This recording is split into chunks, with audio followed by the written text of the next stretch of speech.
Welcome to Real Coaching Radio, the podcast for coaches by coaches. We are here to teach you how to get the most out of your clients and yourself. This is where beauty meets the beast, brains meet brawn, and science meets, well, bro science. Welcome to Real Coaching Radio.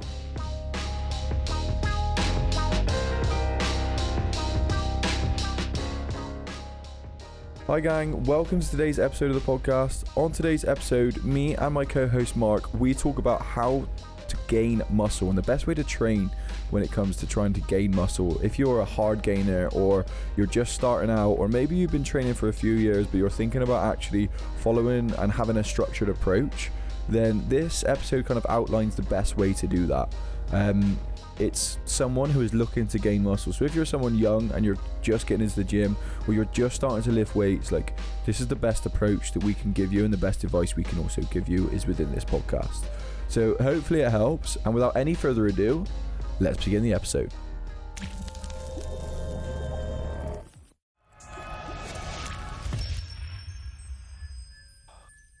I've got pretty sore legs. What does your leg look like at the moment? Like, are you still splitting lower body and upper body, and then like how does your week pan out? Yeah, I guess so. So like yesterday was probably a bit more upper lower body.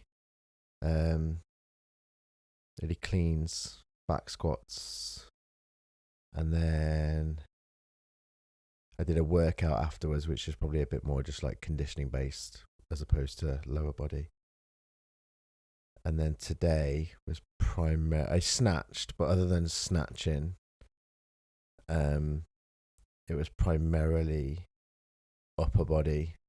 Tomorrow, I'm going to do just a fitness workout. Thursday, I'll probably be like another lower body-ish. Friday, upper body. Yeah. So yeah, it probably is. But I'm kind of having to take, certainly the lower body stuff at the minute, I'm sort of having to take it as it comes, just because of my back. You done Bulgarian split squats yet? No, I haven't actually. I haven't done them for a few weeks. Do you think they would actually work? I think they would. The only thing I think,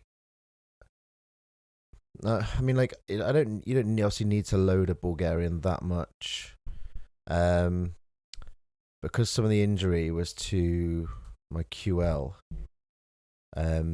just like holding a dumbbell in that position, like my QL's having to work to keep me upright. Actually find it hurts a little bit. But that was a few weeks ago now, so it might not be the same. So where are you at with the chiropractor and stuff like that? I just go every week and he beats me up. Do chiropractors do that a lot though, right? Like it's like a wrestling match. When you see a chiropractor, how long until they go, okay, I no longer need to see you? Like, has that ever happened? Not to me. It's just so far. Nah, but no. So I've got to a point with him where we'd done a lot of work to get back to sort the mess out that I created, and then we got to a point where I could start loading things again. But then, it was kind of like a mutual idea. I was like, when I start training and start loading up, I'm still want to keep coming once a week, just because two reasons. One, if I go, because at the minute I'm just like exploring what I can do. So if I go a little bit too hard, I know that at some point in the next couple of days, I've got a chiropractor appointment, so he can help sort me out. But then also, it will, in my mind, keep me a bit more conscious of the rehab process that I'm going through, because like it's a bit backwards. But if he just said like, "Oh, on your way," I'd walk into the gym next day and be like, "Right, 200 kilo deadlifts, let's do it." Whereas now it stops me, and we actually have quite a good we have a good relationship now because he this year, since January, has said he wants to start running, and he started very early, quickly, making the mistake of what every person does that runs, which we've had this discussion, is they go out and just try and like beat their PB every time. So basically we go in, I spend a couple of minutes giving him a bit of a grilling on his training, and then he tells me off if I lift too heavy. So it works quite well. No, I like that. That makes life a lot easier. It's the same as, so Corey comes in, I train him, and then he has to go at me for not stretching. Yeah, sweet. So then he basically goes, let's stretch. Yeah. So today it looked like we were kind of... It did look like you were doing a bit of like a bro yoga session. Mate, it was today. Zen. Eminem in the background. Hey guys, it's Mark from Origin Series, and just quickly I wanted to give you some information on our brand new group training program, which is Origin Essentials. So for us at Origin Series, training is all about doing the basics and doing the basics really well and getting the fundamentals nailed down when it comes to strength and fitness. This program is a group program. It's an online program, so you can do anywhere in the world if you have access to a gym, and we will take you through a series of structured and progressive strength programs along with some targeted energy system work to develop your cardiovascular fitness as well. So if you're looking to get stronger and looking to get fitter, then this program is definitely for you. You should head to originseries.com and check it out. Today, the podcast we're going to go through is a young person looking to build muscle. We're going to give you an avatar, and we're basically going to come up with what we think someone, a young male or female, I mean, it's predominantly males when you get this question, though. I'm starting to get like a lot of females come in and basically saying they're starting to realize that I want to tone up means building muscle. Which is good, like they're being educated. And it's starting to make a shift that like, oh, there's not a difference between the way men and women train. Do you know what I mean? Yeah. So today we're going to give you a breakdown of what we think someone who is looking to put on some muscle, so a young person who potentially, like, I'm not going to say is a hard gainer, but is someone who just does not know how to train. Mm-hmm. And we could maybe go into like some considerations of other things later on. I think we will as we go through it. So what's your first thoughts when you... How old is roughly how old is this person? Under 20? Ooh. If we said like... 20 to 25? If we said between like 18 and 22. Okay. Does that give you... Yeah. Ever trained before? Let's say like has trained but hasn't ever followed a program. So like their training age is probably like not even a year. Okay. All right. And training age for some people, just so you know, and this is the bit that gets confused, is not how long someone's been training, because people go, oh, I used to play hockey in school, or like, do you know what I mean? Like I played football before. Like when we talk about training age, it's like, I mean, for me is how long have you trained and followed a program, or how long have you trained and at least like put some effort into what you do, and you've been reasonably consistent, say like at least 3 times a week. Then I'd start to say, okay, this person's got like a pretty, like, if they've been training for a year, doing 3 times a week, been reasonably consistent, and have been trying to get stronger, then I'm like, okay, their training age is 1. Like, but if someone comes to me and they're like, been training for like 3 or 4 years, but hasn't followed a program, is all over the place, like, kind of goes from training in loads of different modalities all at the same time, is running, is playing football, like, hasn't really put any focus on, like, training in a gym, then I'd probably still say their training age would be 1, even if they trained for like 4 or 5 years. Yeah, or like they did gymnastics between the ages of 6 and 10, and they're now 30. Yeah, I've been training since I was 6. I like, side note, the people that are like, oh, when I was in school, I used to be really good at track, or I used to be really good at like running the 200 meters. And I'm like, why are you telling me that? Everybody was. Like, I did the triple jump.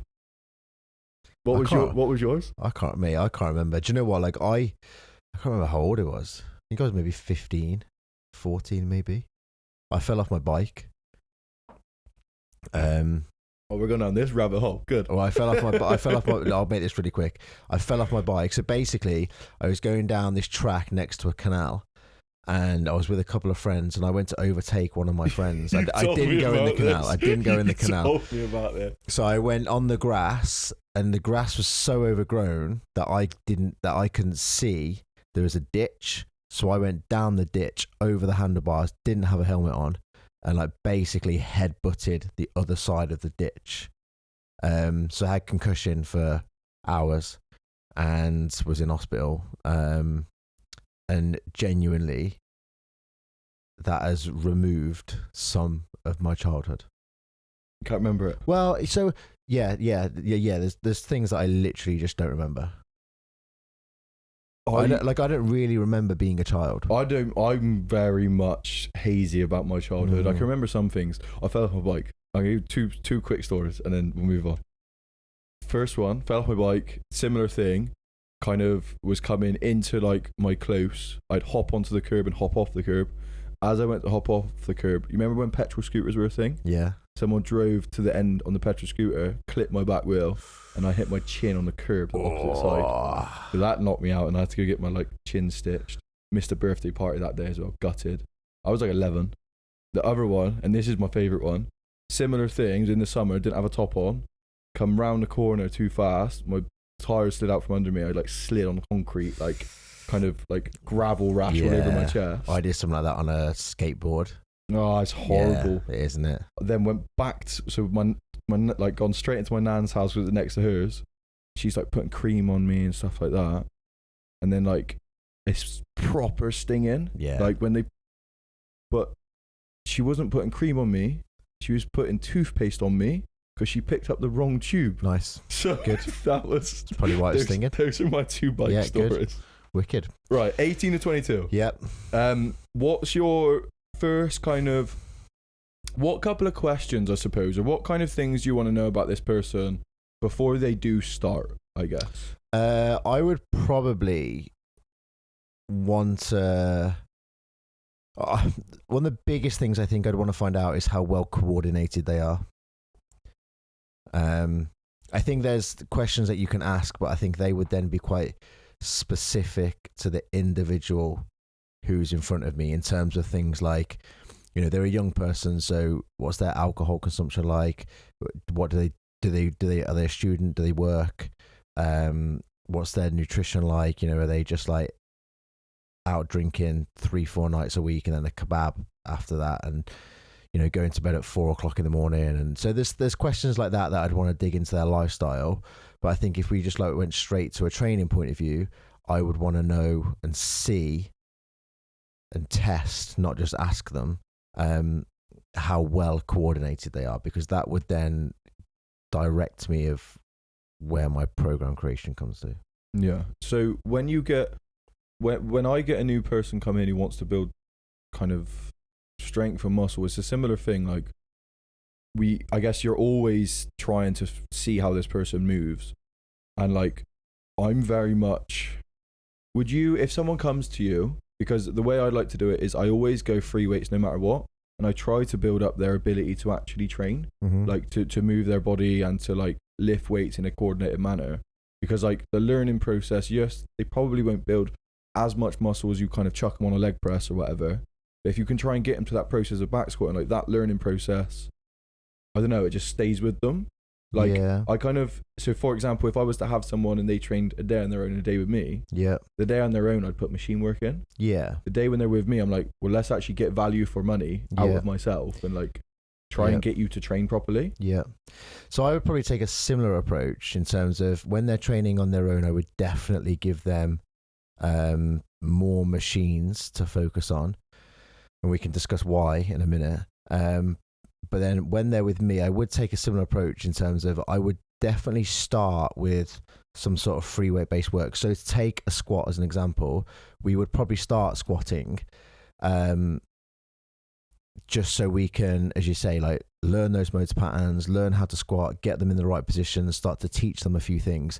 But then I would also, after that squat as an example, I might just put them on a leg press and send it, because I think they can get value from, yes, teaching them some stuff, but also, if you're looking to build muscle and we're quote unquote a hard gainer, there needs to be some output in there. So I can teach them the skill of squatting, but then also teach them, which is arguably a skill, the skill of like going to a darker place that is required for you to build muscle. Sets need to hurt, and it needs to get hard. And I think that is something that we can teach them intensity and what it looks like, what it feels like.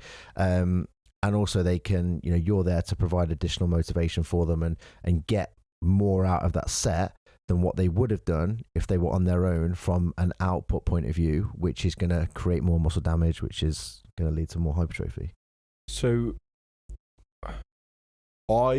when this new person comes to you and they're like, we're obviously going to give like our recommendations for someone if this is you trying to kind of build muscle, but it's amazing how little someone needs when they first start. Yeah, like that's just one of the things I want to kind of say is that remember that just because like Mark's saying kind of go onto a leg press, it's like, but if we did and we were teaching you to squat and the first session I'd kind of try and teach someone a squat or some lunges, and like if I get a message the next day like my legs are in bit, do you know what I mean? Like that's where kind of like dose dependent. Yeah. Would you still? Well, I mean that leg press, we might only just do one set on the leg press. Yeah. And just be like, it's an example. The gym guys at the gym. So the gym's been open now, coming up to 2 years, but obviously there's been lockdowns within that, so we've had some closures and stuff. But so that and some of the members were coming to us already with a bit of a training age, so we're already training. And yesterday, I put, for the very first time in the programming, I put barbell reverse lunges in for the very first time, and the 4 or 5 people I spoke to this morning that were in the class yesterday said how much their legs hurt. Now, these are people who their lower body conditioning is pretty good. Well, anytime there's conditioning pieces within a workout, there's always some leg involvement. Yeah, there's bike, there's squats, there's jumps, wall balls, something. So their lower body conditioning, I think, and their lower body maybe tolerance is quite high. And I put in, I think it was only like 3 sets of barbell reverse lunges yesterday. And it's that, and we'll come on to this later, but it's that like novel stimulus, isn't it? Yeah. But yeah, the minimum effective dose is very low on some people. And I've actually made this mistake when I was young as a personal trainer. I'd only been in the industry, I don't know, maybe a year or 2. And then I think what some people forget, especially if you're, I'm going to say this, but I don't mean this to sound particularly negative, even though some people might take it that way.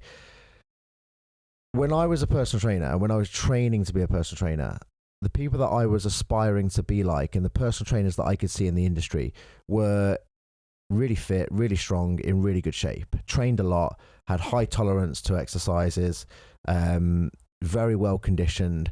And I don't actually see that anymore of like new personal trainers coming into the industry. I don't think they are in as good a shape as... When I look back to when I did my PT course, I was looking around the room of people I was sat around with. Yeah. I was pretty surprised. Yeah, and I'm not saying you have to be in incredible shape to be a good personal trainer. I'm just saying that maybe people's tolerance to exercise of fitness professionals now is probably less than what I think it maybe was. And I've got no evidence to prove that, but that's just what I've seen over the years. It makes sense though. And I think everything is getting a bit softer, isn't it? But that's what I mean, and the world's getting softer. It kind of, fitness is so big and there's so many different points to it that like people can join in from being any which one of those things. Like powerlifting, if you think West Side Barbell is technically under the bracket of fitness, as the same as yoga is. Yeah. Do you know what I mean? Yeah, of course. So like everyone in that kind of range come from different walks comes of life, into it. Yeah. But when I know what you mean. The tolerance to actual exercise is low. And what I mean is, like, when I first got into the fitness industry, as a personal trainer, my experience of exercise was military training, marathon running at a relatively good level. So my volume, the amount of work that I used to do was high.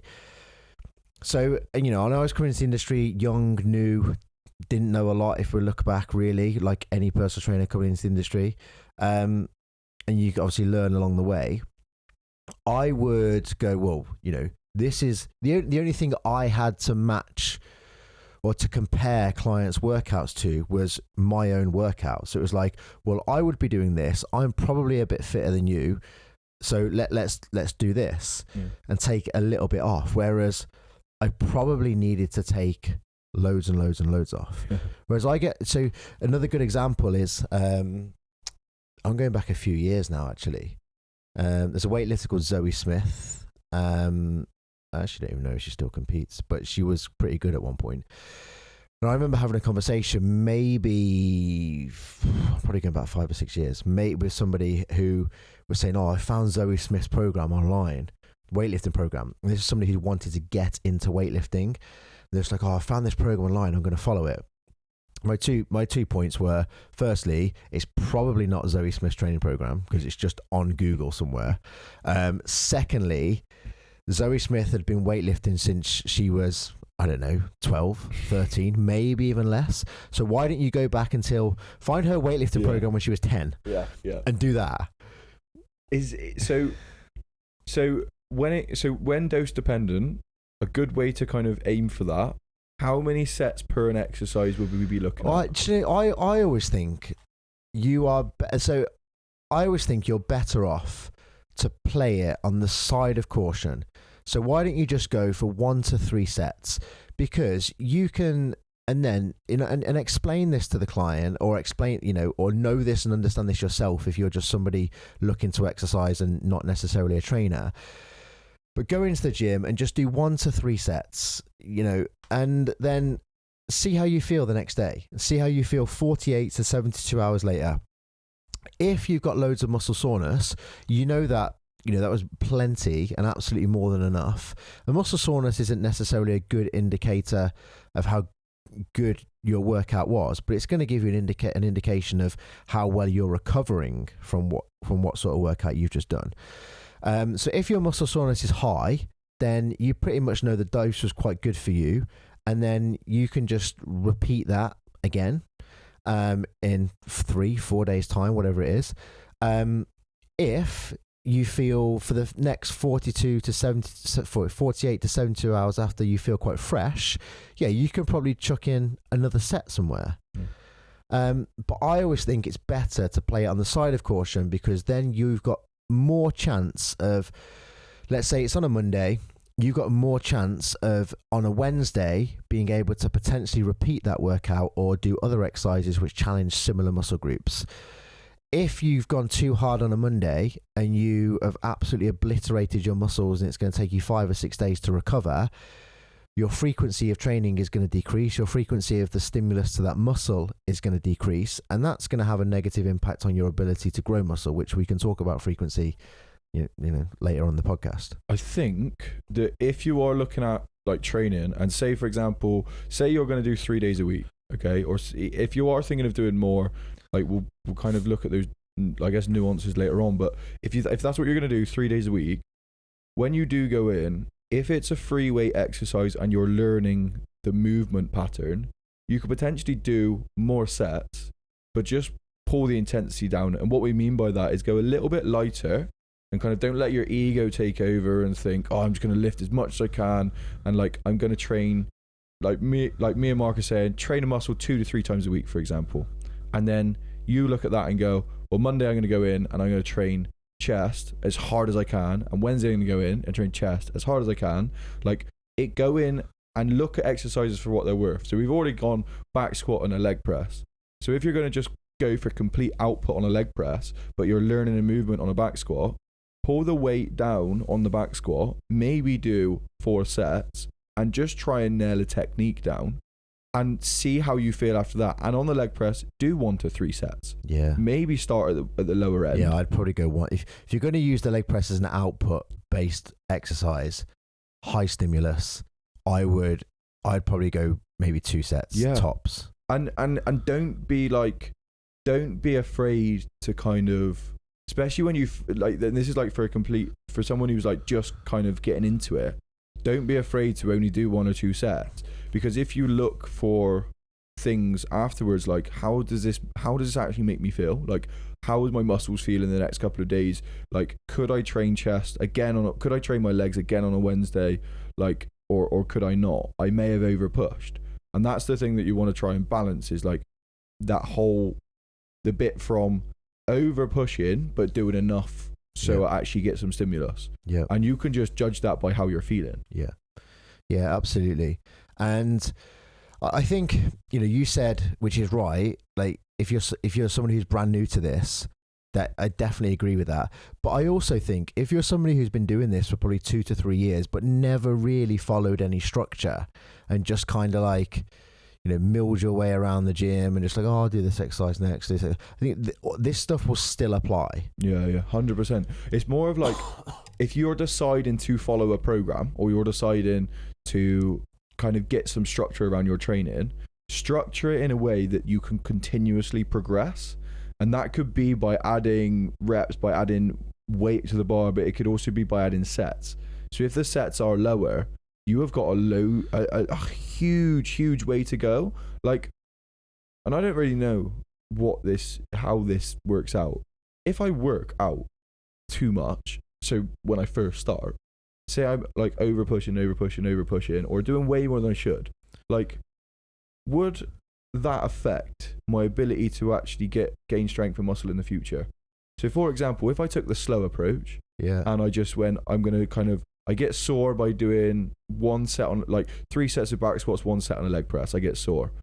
And then each week I add some weight, I add a set every now and again. Over like a 6-month period, I'm then up to do like 4 sets on back squat, 4 sets on leg press, and some accessory work with like leg extension and hamstring curls.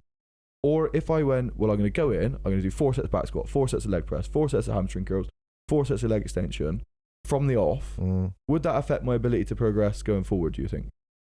Because I've always wondered this and thought like, later on in life, later on, like because in 6 months, a year, 5 years, because you're in my thought process is you're almost taking up you're almost over pushing, and your body's going to adapt to that way quicker than it necessarily needs to if you're trying to gain muscle. Like if you could do at least the less amount of work and still get maximum rewards, like if I'm going in and doing loads, does that mean in the future, like I've already done that? Yeah. Do you know what I mean? Like, no, I see exactly what you mean. But sorry. No, so I think, and this is like just my thoughts, really. This isn't like, I've read this in a journal somewhere and I've got some hard scientific evidence to prove it. These are just my thoughts. I don't think it would have an impact on your ability to grow muscle. I think you could absolutely still continue to grow muscle and absolutely still continue to get really strong. But I think there will be other things that come into play, which if you just looked at it on paper, like physiologically, I don't think it would have an impact. If you just disregarded every other system the human body has, I don't think it would. Okay. But I think if you just went really, really hard from the beginning, I think there's going to come a point where you can't recover from it. And then one of a few things are going to happen. You're either going to just be really tired all the time, be really sore all the time, and therefore probably not want to go and train, and potentially fall out of love with training, but like lose interest in training, which is then going to have this delayed response, because you're going to take 4 steps backwards and 4 steps forward and 10 steps backwards. Or you're going to keep pushing and pushing and pushing and potentially get injured, which again is going to bring you this way backwards. So I would, and this analogy has just come to my head whilst I was saying it, I'd say it's probably a bit like yo-yo dieting. in terms of like you just restrict 100%. your calories so much. Yes, you will lose weight really quickly if you restrict your calories so much, but there's going to come a point where you're fed up with eating next to nothing. Yeah. You're really hungry, so you're then probably going to binge. You're probably going to like binge for an extended period of time, lose interest in the diet, and then, you know, before you know it, you've been off this diet for 3 or 4 months, and you're just like, oh my God, I need to get back on top of this. I think it'll be the same. You'll go really hard in the gym for 4 to 6 weeks, be completely burnt out, need to have a month or so off before you can go again, and you'll just keep doing that. I think if you're somebody, and there are 1 or 2 people who are a bit freaky, who will be able to handle it. But they're like the genetic freaks that you see, like the ability to recover so much so quickly. And so, yeah, it's that like mental fatigue bit of like, oh, I'm gonna push. Like, that's like, as soon as you get to a point where your training is not progressing, the psychological bit of that, which goes off, I'm not progressing, what do I do now? Like, you'll hit that a lot sooner. Basically, if you go from the off, like, I'm going to work as hard as I can. And it's the same as what we said on a couple of other podcasts. Like, so yeah, if you go in and do that and just go wild from the beginning, you're working hard, but you're probably not working very smart. Or if you know, then we've got to find the balance of, well, let's work hard and work smart. That's kind of the whole thing we're trying to do here. Right. So this person, they now understand there's going to be like a mix of machine work and kind of free weight work. I think I'm going to stop you there. Go on. I think before we go any further, we should probably explain why we're choosing more output on machines as opposed to free weights. Go for it. You want me to do it? I mean, I could start. Go on. So when it comes to you know the answer, so yeah, I do know the answer, but when it comes to like free weights and things like that, the reason you may not be able to get so much of an output like on the kind of targeted muscle is because there's a lot going on. If I'm doing like a dumbbell bench press, for example, this stability aspect comes into play, which, because I got to control these dumbbells and I got to make sure, especially dumbbells compared to a barbell, the barbell, similar thing comes into play with stability of it. Like, you have to stabilize so much more, which means that you're not putting 100% focus on just pushing this weight up.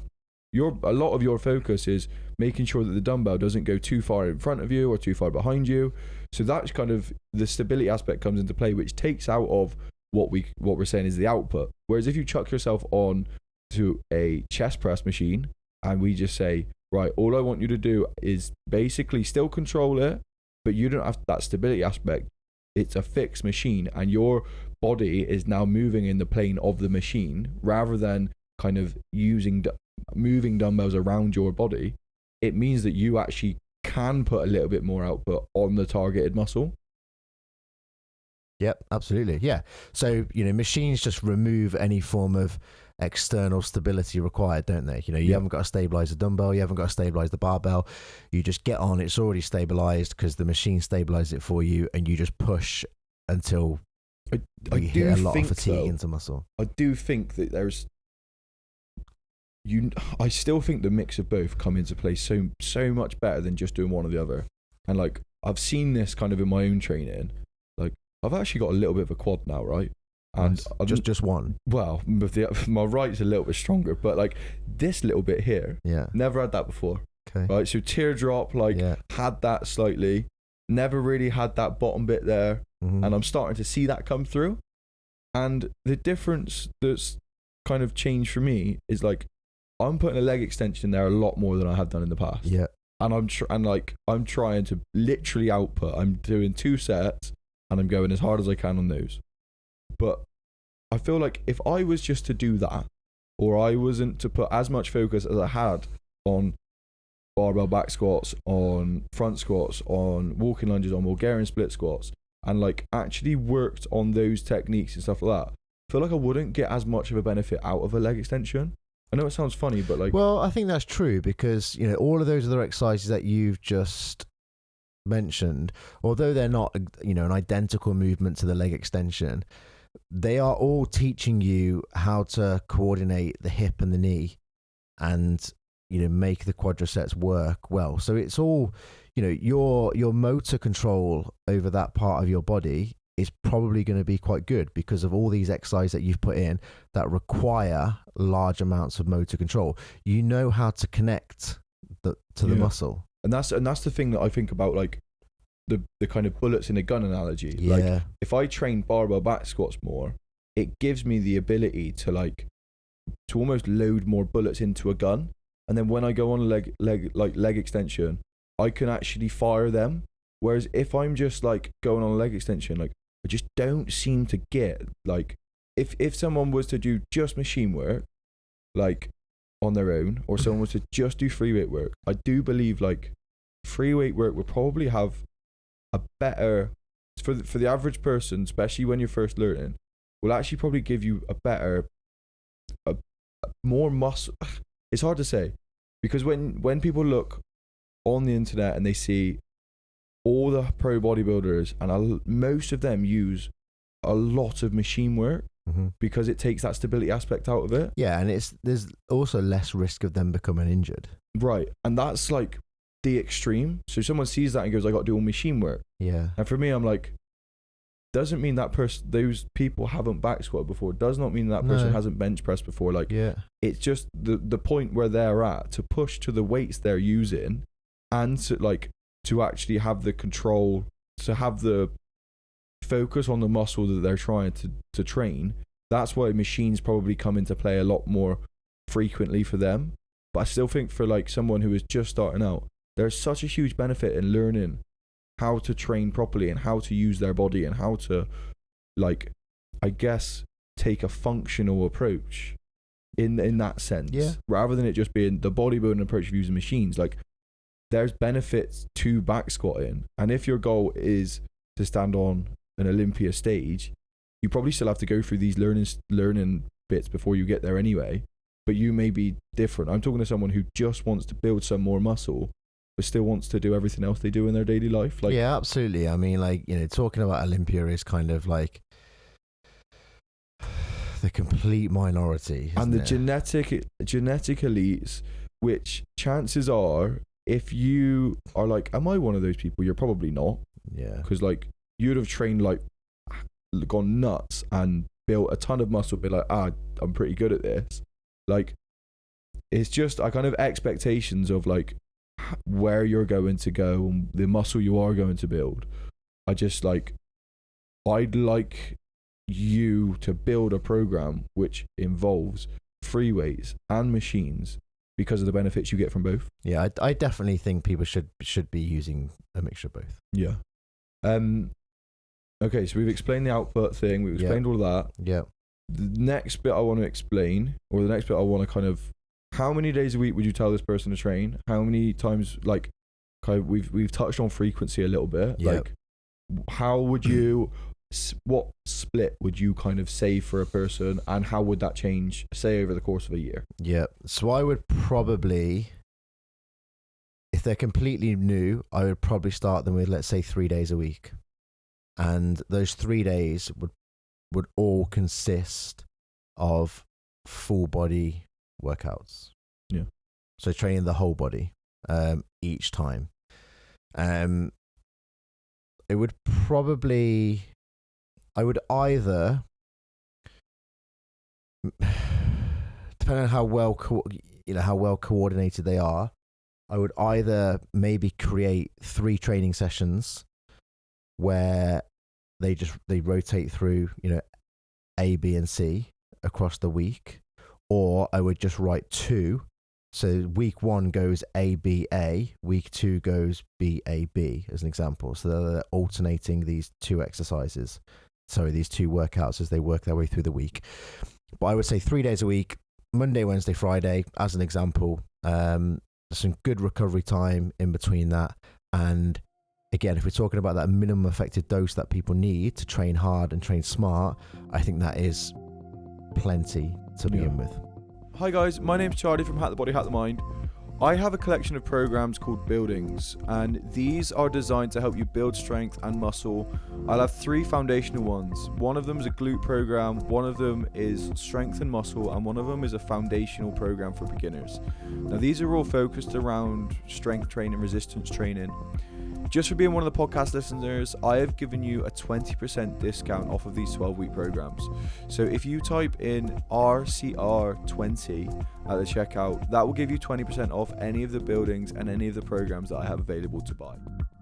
Do you because most people, if there's anything like me, when they first started getting into it, they started to enjoy it, like, I'm going 5 days a week. Yeah. How now would you change that? Because if you turn around to that person and go, no, don't train 5 days a week, or go in and do mobility, like, they're gonna be like, what? Yeah. Like, I want Ronnie Coleman. Like, I want to be Ronnie Coleman. Yeah. Like, do you know what I mean? Like, they're not gonna be, okay, yeah. Like, so how would that look for you? Would you then change it to an upper lower? Would you then change it to a push pull legs? And I know optimal is what we're saying is full body, 3 days a week when you first start. Yeah. For how long? To say 6 months or a year? I guess it depends.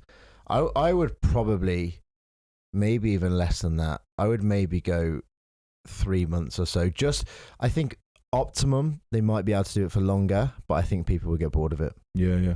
So again, full body gets quite tedious. Yeah, which I think you've got to take that stuff into consideration, because if they get bored of it, adherence reduces, and then the whole thing doesn't even matter. That's why I was like, the 5 days a week thing, how does that look for someone? Yeah.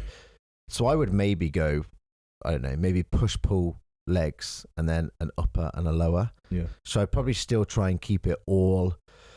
I definitely wouldn't, and at no point, unless they are like professional bodybuilders, which is not, I don't even know what percentage of the population that is, so not really even worth talking about.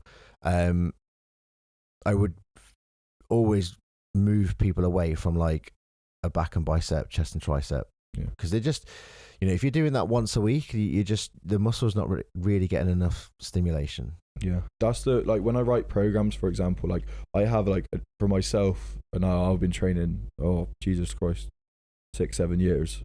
Jesus Christ. That long it is now. 24. Got training when I was 18. 6 years. Oh, Jesus.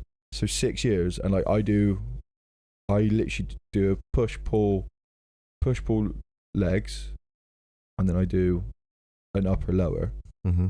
But my lower is I do pull-ups and deadlifts in. So even though it's a lower, because I'm trying to hit my back twice a week, I'm taking those 2 exercises as I'm going to hit my back. I have one full day where I'm doing back exercises like bent over rows, pull downs, things like that. And then I go over to this day where I'm doing, it is a lower body day, but I start with pull-ups and I go into deadlift. Mm-hmm. Like, that's how you could change your program to hit some frequency within it. And that's why we're going push, pull, lower, upper, and a lower body for like a 5 day a week person, because you then get the frequency of hitting your muscle, say 2 times a week at least, maybe a little bit more, depending on how your days kind of pan out and if you do adjust certain things. But it's that frequency aspect will still help. And like I said earlier, like, don't go in on that day and be like, I'm going to go crazy on my chest session, because then come that upper body session later on in the week, you're probably not going to be able to do a lot. No. Yeah. Cool. Yeah. So 3 to 5, is absolutely fine. And then, I suppose, would you say that's it? Like, the other big thing that I would say people need to do is repeat exercises. Yeah. So, if we're writing, let's you could train like 4 times a week if you wanted to, and have 2 upper and 2 lower, but the uppers could be the same and the lowers could be the same, because you've got to learn how to do the movement. You got to learn how to do the exercise for you to be able to then get the muscle to do the work, to be able to get the output and the stimulation that you want in order for it to grow. So I think one of the mistakes I see people make is constantly doing different exercises, having this mindset of I've got to shock the muscle, and it's got to be this, it has to be a novel stimulus, but a novel stimulus can be an extra rep, an extra 2 kilos on the same exercise. So I think sort of, get it in your head that if you're brand new, for the next 6 weeks, you're going to be doing the same exercises.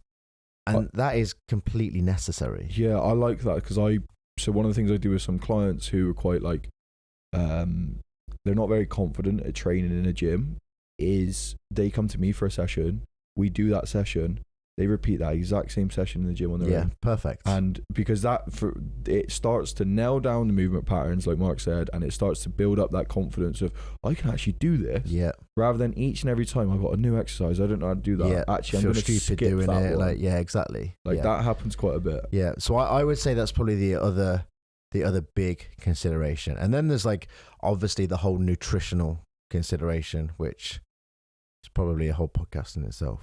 I mean, we could I'll quickly go over my little advice. If you're trying to gain some muscle, your best bet is to be in a surplus. And what that means is you need to be eating more calories than you burn on a daily basis.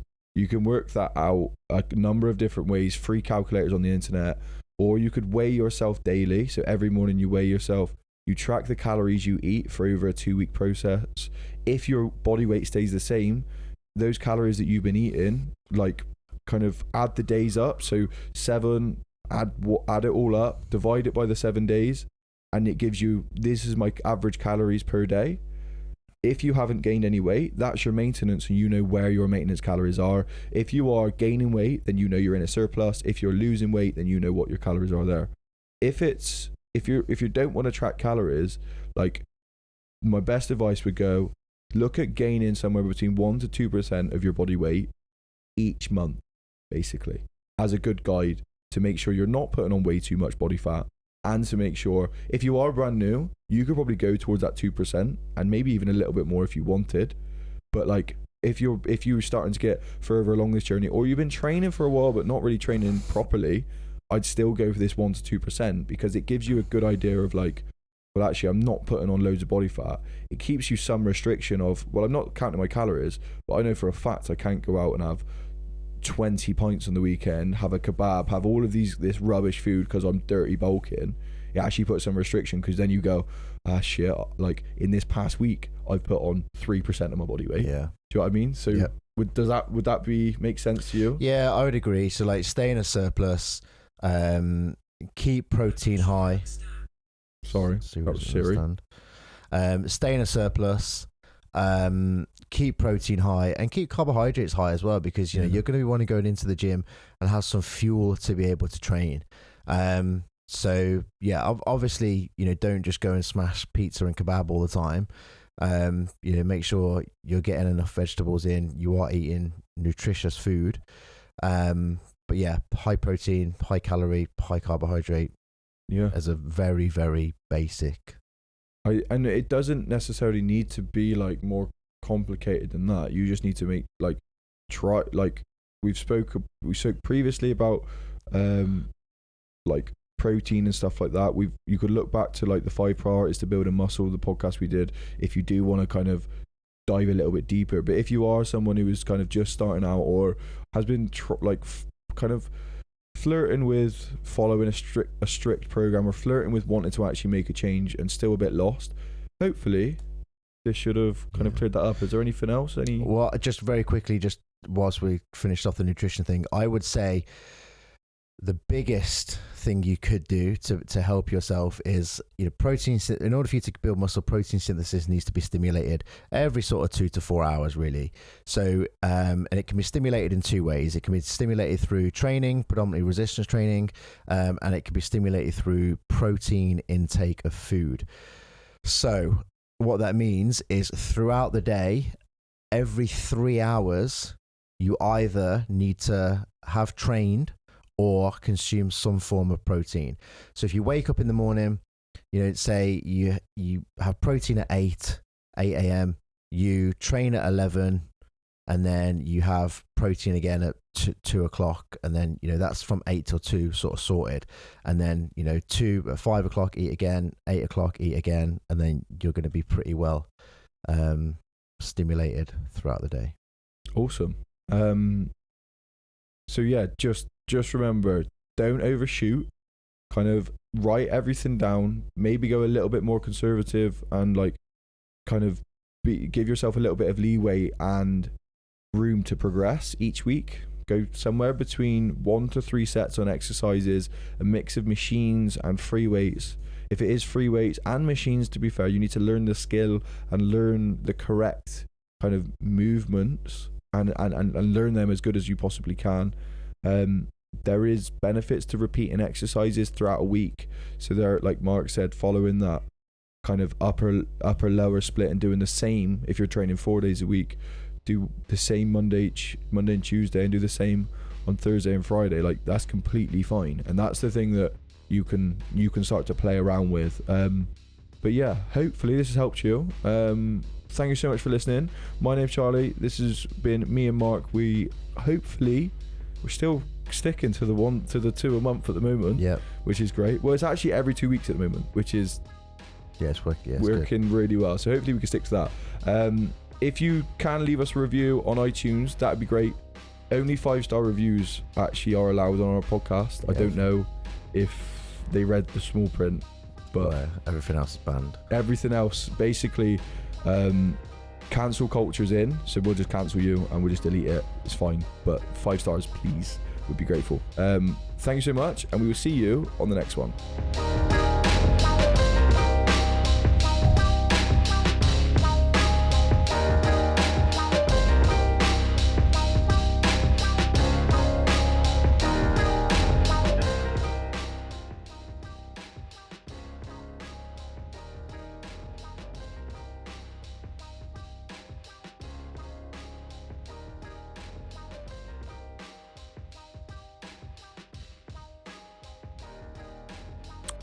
Thank you so much for tuning in and listening to this, guys. We almost lost this episode. I basically came back into the project to do the intros and outros, and it wasn't there. Somebody on some forum on the internet managed to tell me how to actually get it all back, which was amazing. Panic mode was on. We literally talk about, like, before, like, when we go into the second podcast, we were like, oh, there's been no technical difficulties today, and then I come into this project and both audio files are now gone. I got them back, and I've actually put a video on my YouTube of how to do that because I couldn't find anything on YouTube, which is surprising because you could literally find how to build a house on YouTube, and I couldn't find how to get these audio files back. So if you did want to look at that, you could go to Hack the Body, Hack the Mind on YouTube. If you don't already, please subscribe. It helps me greatly. Hopefully that episode did help. One thing we didn't mention, well, we kind of mentioned, but we didn't really mention, was progressive overload. Now, how important progressive overload is to gaining muscle is extremely important. But if you start out and you're going too hard, too quickly, too soon, that may make progress and progressive overload really difficult. Remember, progressive overload is adding a little bit of weight or a 1 rep or adding a set to each exercise. And the kind of least amount possible is always the best. If you found if you're going to get some adaptation, maybe you have some muscle soreness from your session last week and you go to do that same session again this week, like, just add a little bit of weight. And I'm talking like 1 to 2 kg. I always go like somewhere between 1 to 5% of the weight you lifted last week, because that normally is a good rule of thumb for most people. When you get to the more advanced level, that 1 to 5% is going to be very, very difficult to add, but that should be a good rule of thumb if you are going to add anything at all. Just stay a bit more conservative and then just add weight as you go, because progressive overload is going to be one of the biggest things. Thank you for sticking throughout these outros. If you do, you're a real OG. You kind of need to find something better to do with your time, but I do appreciate you kind of sticking with me throughout these. This is just where I kind of reflect on the episode itself, and think about, I guess, potential things we missed. And I don't think we missed anything in this episode, to be honest with you. It's just a good way and good thing to follow is just frequency when you're first starting out. You want to hit the same muscle group like 2 to 3 times a week if possible, but you don't want to train to a point where going to train that muscle group again is difficult because you've just hammered it the week before or the session before. But yeah, hopefully this episode has helped you. If it has, please give us a rating and review. 5 stars only on iTunes. It's something to do with there's a bug. You can only click 5 stars, I'm afraid. So if you click 5 stars and a little write up as well about what you like about the podcast would be brilliant. Yeah. Hi guys, I'm Mark name's from Charlie. My PT Course. Me and Mark. And we Hopefully provide we'll continue to online bring level 2 of 2 these out a and month, or 3 once every 2 personal weeks. training Thanks so much for qualifications tuning in. This for has those been who are either Real looking Coaching to Radio. get into the industry or upskill themselves from a level 2 gym instructor to a level 3 personal trainer. Our course is fully accredited with REPS and SIMSPA, and we are governed by Active IQ. Our course is delivered by experienced tutors who have over 15 to 20 years experience both delivering education and within the fitness industry. And our course leaders also own facilities and work with clients on a daily basis. So not only are we able to provide you with the qualification required to get going as a personal trainer in the fitness industry, we're also able to provide you with the knowledge and the guidance and the experience that we have from working in the industry for such a long time. You can find us at myptcourse.com, or you can find us on Instagram at myptcourse.